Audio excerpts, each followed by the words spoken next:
วัสดีทุกคนเนาะสภาพสันเจียงรถติดนี่รถสมองทุกวันไปต่อบท่านใดเถอะยังรอถ่ายอยู่นี่มองว่ารถเกิดอุบัติเหตุว่าข้างหน้าเนาะด้วยวันนี้อะไรแต่น่าจะเป็นรถหลายกว่าเพราะว่ามันหลายอีดีแต่แถวนี้รถมันแหย่กันนอกไฟแดงกระตายเนี่ยมันก็เลยว่าเหตุให้เกิดรถติด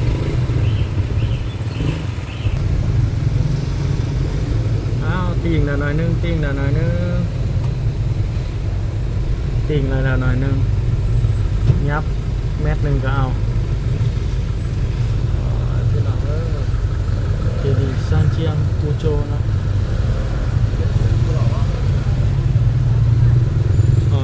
ส่วนร้ายอยู่นี่ก็จะเป็นคนจีนอาศัยอยู่เขตนี้แต่ว่ารถเที่ยวนี่ก็รถลาวนะคนจีนเนี่ยคนลาวเนี่ยร้ายเด็กตึกไปยับอีกแมตหนึ่งก็เอา ไปอีกน้อยหนึ่ง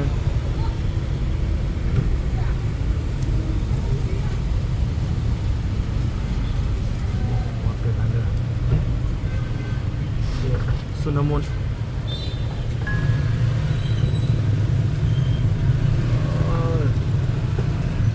สุนมุนกันไปต่อ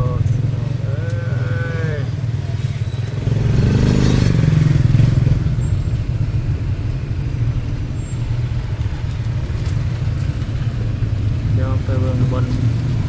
เขาสีมนบนไฟแดงบนทางสีแยก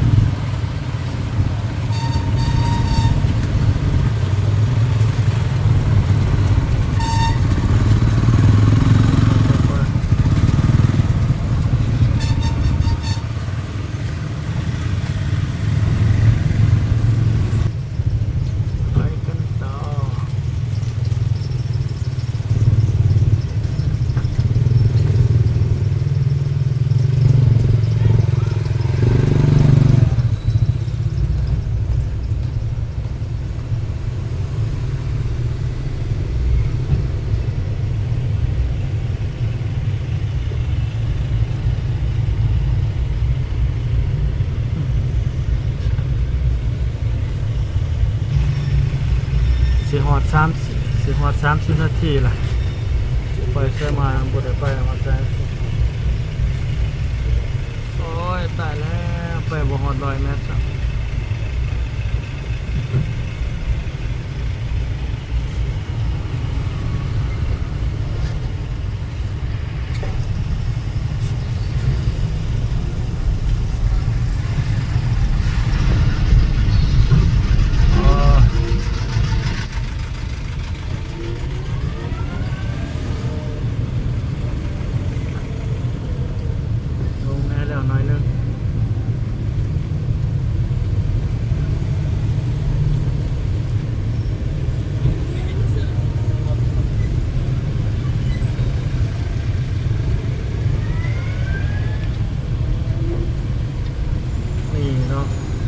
สารวนกันอยู่นี่แหละสี่แยกอยู่นี่ไฟแดงตายแล้วแพ้ก็อยากไปแล้วมนนี่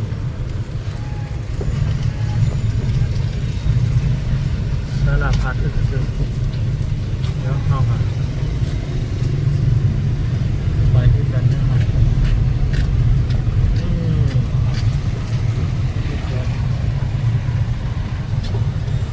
ถ้าเราใส่สูตรด้วยนะใส่สูตรด้วยกัน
เว้นคอยคำย่ำแรกตอนนี้6:30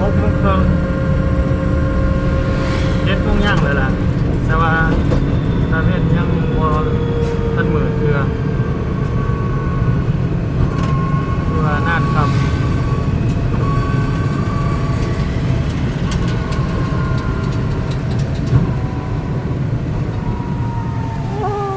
รถติดสภาพเอาโอเคขอบคุณขอบใจเนาะติดตามกันเด้อพี่น้องเด้อยุดคลิปเป็นเพียงซ้ำนี่แหละ